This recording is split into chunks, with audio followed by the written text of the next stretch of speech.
Hello friend, मेरा नाम अजीत है और मैं आपको PHP टू HTML के बारे में बताऊंगा। सबसे पहले अपन को PHP टू HTML कन्वर्जन के लिए 3 पॉइंट्स को ज़रूर ध्यान रखना पड़ेगा।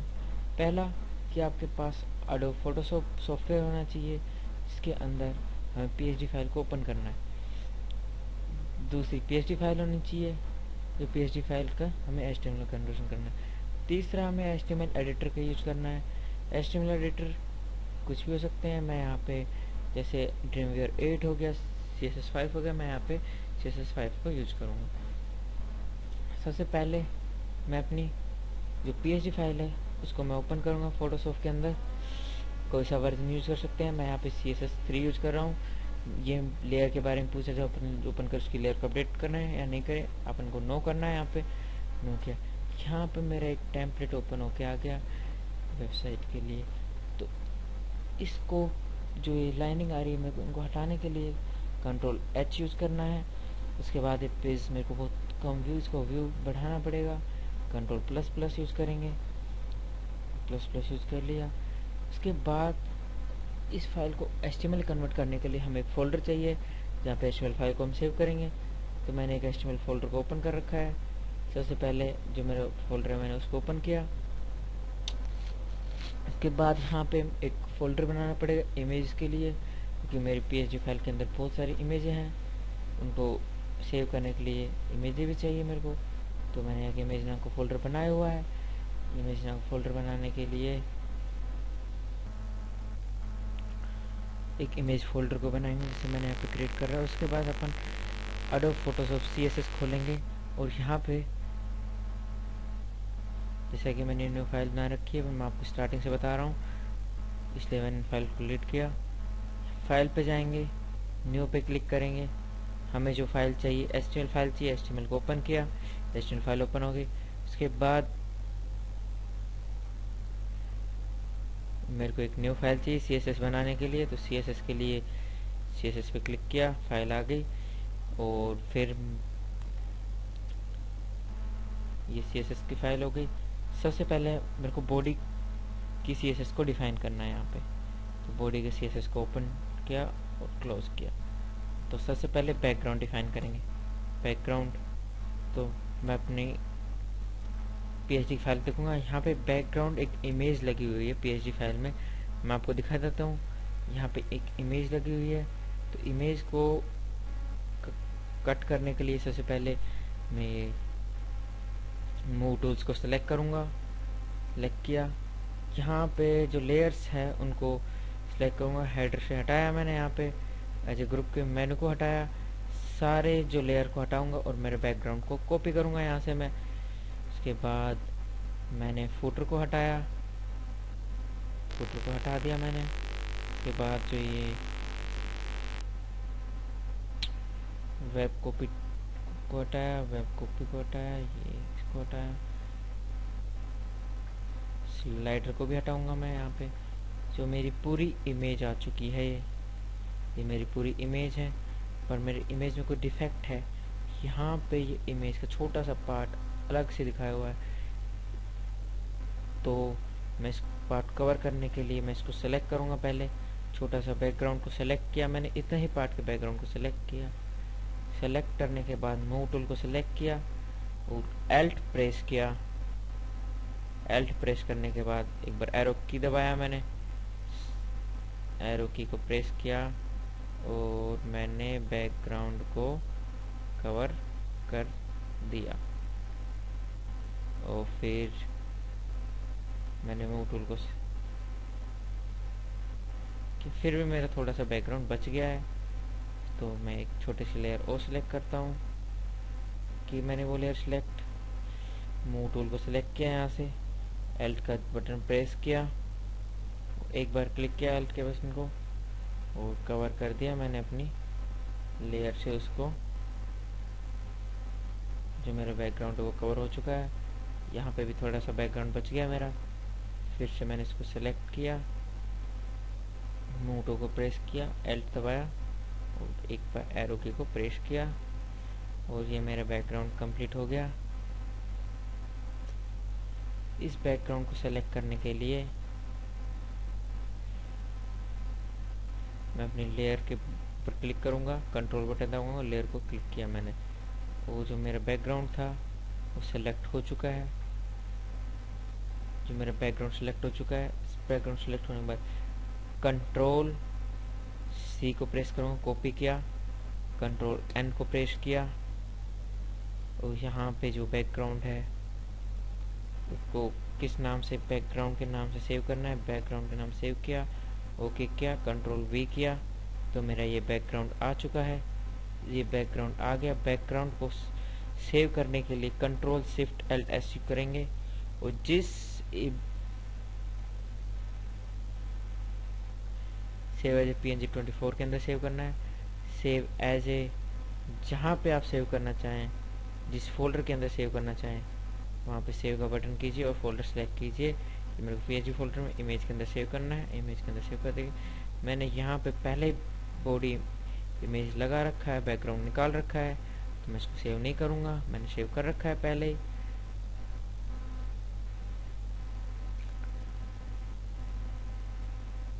मैंने कंट्रोल टैब यूज किया और फंक्शन F12 दबाऊंगा। आपके कीबोर्ड पे F12 को प्रेस कीजिए, अपडेट को नो कीजिए और एज इट इज हमारी PSD फाइल हो जाएगी। अब मैं CSS फाइल के अंदर चलता हूँ। मेरे को बॉडी के बैकग्राउंड लगाने, जो कि मैंने इमेज काट रखी है पहले ही, मैंने आपको इमेज काटना बताया।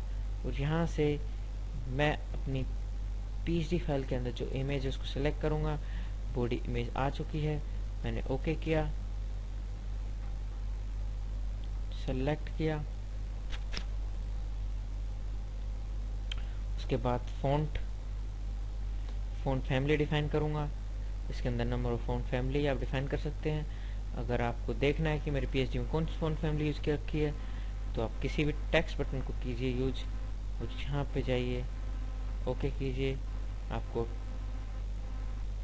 टोमा रेगुलर यूज कर रखा है यहाँ पे, तो आपको इस कलर को, इसको कॉपी कीजिए, इस फ़ॉन्ट फैमिली को यहाँ पे, ये फ़ॉन्ट फैमिली सेलेक्ट कीजिए। Margin 0 pixel, padding 0 pixel. यहाँ पे मार्जिन पैडिंग डिफाइन करनी, 0 डिफाइन करनी पड़ती है, अदरवाइज ये मार्जिन पैडिंग प्री डिफाइन ले लेगा। उसके बाद हम यहाँ पे एक अच्छी CSS बनाने के लिए अपन को यहाँ पे इमेज के टैग भी डिफाइन करना पड़ता है, क्योंकि इमेज के टैग को भी प्री डिफाइन ले लेता है। आउटलाइन नन करना पड़ेगा और बॉर्डर भी नन करना पड़ेगा यहाँ पे। और एक एंकर टैग की CSS और डिफाइन करनी पड़ती है।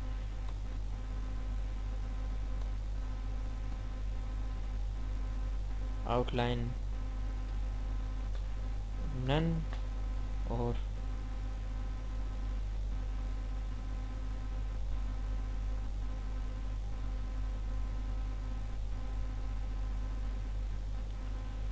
आउटलाइन नन डिफाइन करते हैं यहाँ पे अपन। आउटलाइन नन और टेक्स्ट डेकोरेशन नन डिफाइन करेंगे अपन यहाँ पे, जो कि मैंने डिफाइन कर लिया। उसके बाद मैं इसको सेव करूँगा। इस फाइल को मेरे को जहाँ पे सेव करना है उसका पाथ देता हूँ मैं। मेरी फाइल जो है वो डेस्कटॉप के ऊपर है, वो डेस्कटॉप के PSD नाम के फोल्डर में सेव कर रखा है। यहाँ पे मैं style.css एक्सटेंशन में इसको सेव करता हूँ। मैंने इसको सेव कर दिया है और जो मेरी HTML फाइल है उसको भी मैं सेव करता हूँ, कंट्रोल S। यहाँ पे मैं index.html के नाम सेव करता हूँ, क्योंकि HTML फाइल इसलिए HTML एक्सटेंशन यूज करते हैं। मेरी बॉडी की CSS यहाँ पे आ चुकी है। फिर मेरे को एक आउटर लेना पड़ेगा, क्योंकि जो मेरा PSD में है पूरा एक आउटर लेंगे अपन। आउटर की विड्थ डिफाइन देखते हैं, आउटर की विड्थ कितनी है।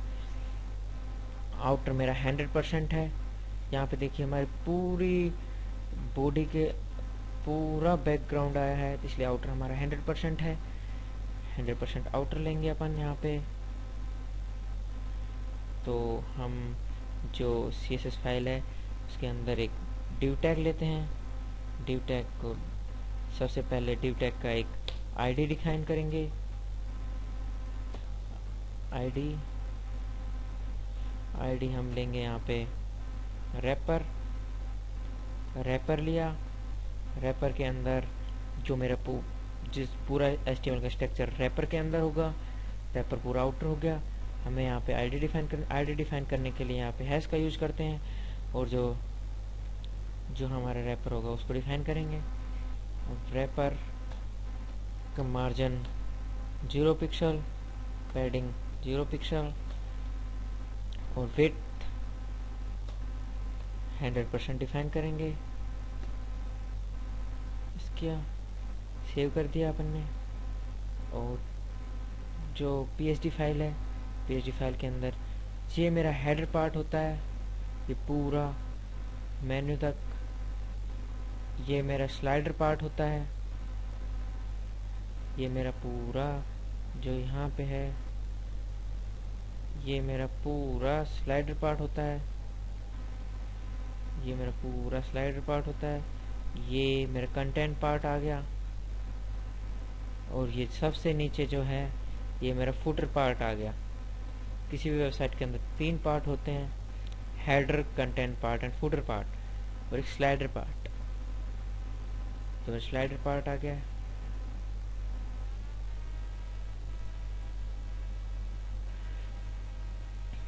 अब जो मैंने सेव किया मैं आपको दिखा देता हूँ। जो मैंने HTML फाइल बनाई उसका कैसा लुक आया है। मैं उस फाइल को अभी ओपन करके दिखाता हूँ आपको। HTML ब्राउज़र के अंदर मैंने HTML ब्राउज़र के अंदर इसको ओपन किया। अभी तक कुछ नहीं आया है जो मैंने HTML फाइल बनाई उसका। मेरे को,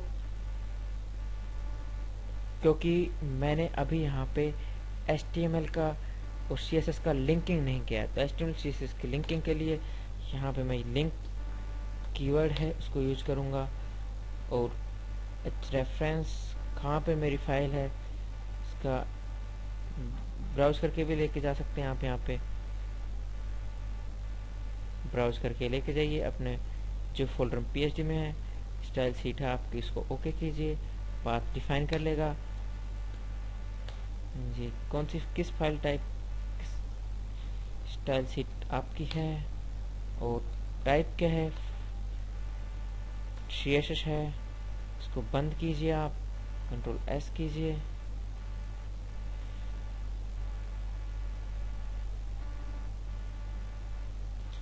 अब से रिफ्रेश कीजिए इस पार्ट को। जो हमारा बैकग्राउंड था, जो बैकग्राउंड इमेज अपने लगाई थी वो यहाँ पे आ चुकी है। अब जो हमारा अगला पार्ट है हेडर को डिफाइन करना। यहाँ पे जो हमारा हेडर है उसको बनाना। तो इस हेडर को बनाने के लिए सबसे पहले जो पार्ट चाहिए अपन को वो मैं आपको बता देता हूँ। हेडर के अंदर मैं लोगो डिफाइन करूँगा लेफ्ट साइड में, राइट साइड में सर्च का बॉक्स और सोशल आइकन्स, और ये हमारे पास एक बैनर लगा हुआ है इसको डिफाइन करूँगा और बनाऊँगा। इससे पहले मैं आपको बता देता हूँ कि जो हमारा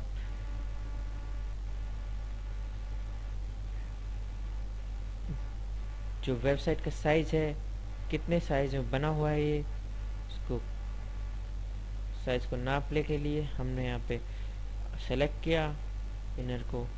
जो हमारा वेबसाइट का साइज है वो 1030 पिक्सल है। जो विड्थ है यहाँ पे दिखा रखी है 1030 पिक्सल है। इस पिक्सल को हमें डिफाइन करना पड़ेगा। तो हम अपनी CSS के अंदर जाते हैं। CSS के अंदर जो हमने रैपर आउटर लिया है उसके अंदर हम एक हेडर को डिफाइन करते हैं। एक डिव लेते हैं, डिव के अंदर हम क्लास डिफाइन करते हैं। क्लास के अंदर जो हमारे हेडर पार्ट डिफाइन किया, हेडर पार्ट को डिफाइन करने के बाद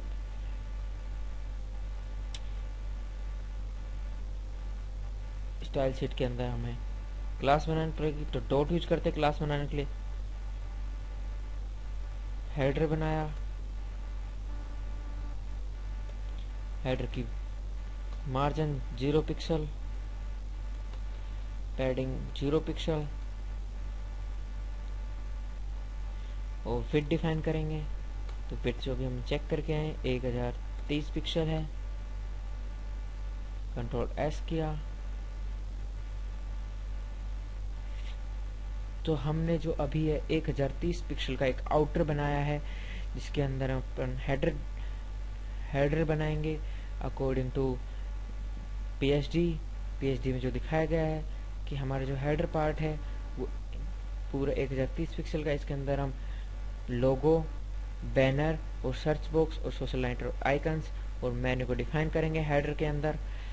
इस ट्यूटोरियल में इतना ही, बाकी नेक्स्ट ट्यूटोरियल में कंटिन्यू करूंगा मैं। आपको जो भी प्रॉब्लम आए PHP to HTML में आप कमेंट कर सकते हैं, मेरे चैनल को सब्सक्राइब कर सकते हैं सब्सक्राइब बटन क्लिक करके, और जो भी आपको जो प्रॉब्लम आए PHP to HTML मेरे को आप लिख सकते हैं। और मेरी वेबसाइट पे जाकर कंप्लीट ट्यूटोरियल भी देख सकते हैं। मेरी वेबसाइट है www.avkworld.com और एक मेरी वेबसाइट है www.schoolsmart.in। Complete PHP to HTML conversion के लिए देखिए। बाकी नेक्स्ट वीडियो में, इस वीडियो में इतना ही। Thank you.